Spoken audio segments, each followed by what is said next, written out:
आहे। देवीच्या नैवेद्यासाठी आपण आज कडाकण्या बनवणार आहोत। या कडाकण्या महिनाभरही खमंग आणि खुसखुशीत राहतात। याचे प्रमाण आणि काही ट्रिक्स या व्हिडिओमध्ये सांगितलेली आहे, तर व्हिडिओ शेवटपर्यंत नक्की बघा। नमस्कार, मी पूजा, यम्मी कुकिंग विथ पूजामध्ये आपले स्वागत आहे। इथं मी अर्धी वाटी पिठी साखर घेतलेली आहे। तुम्ही रेग्युलर साखर घेतली तरी पण चालेल। आणि अर्धी वाटी दूध घेतलेलं आहे। दूध हे नॉर्मल टेम्परेचरचंच असू दे, जास्त गरम अथवा जास्त थंड नको। आता ही साखर आपल्याला दुधामध्ये पूर्ण विरघळून घ्यायची आहे। यात आपल्याला अर्धी वाटी बारीक रवा घालायचा आहे।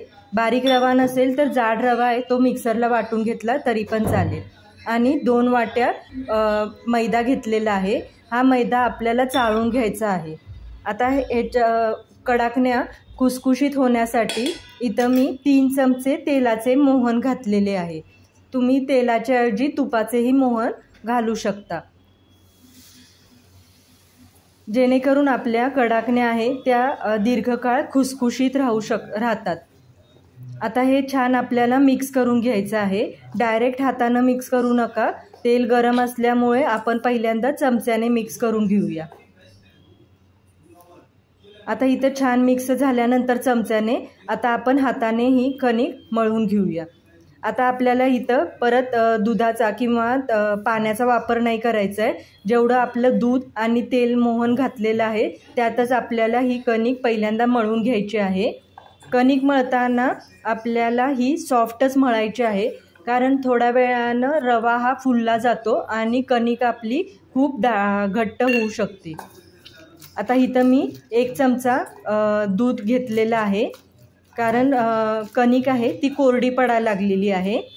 तुम्हाला जसं घट्ट वाटेल त्याप्रमाणे तुम्ही त्यात दूध ॲड करू शकता।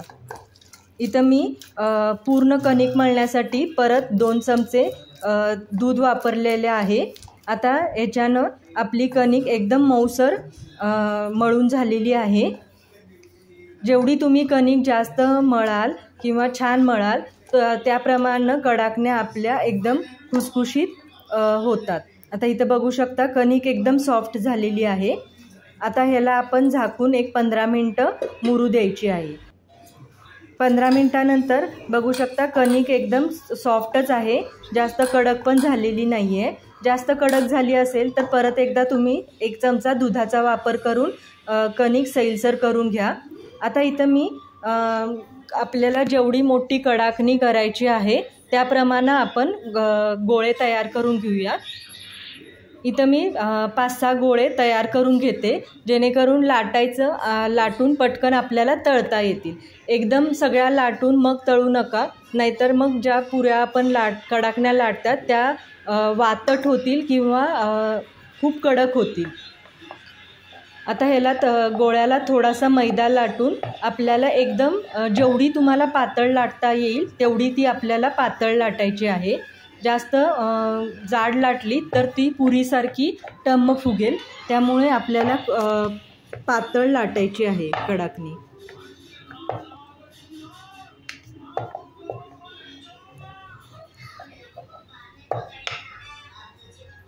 जेवढी पातळ लाटाल ना तेवढी आपली कडाकणी आहे ती खुसखुशीत होईल।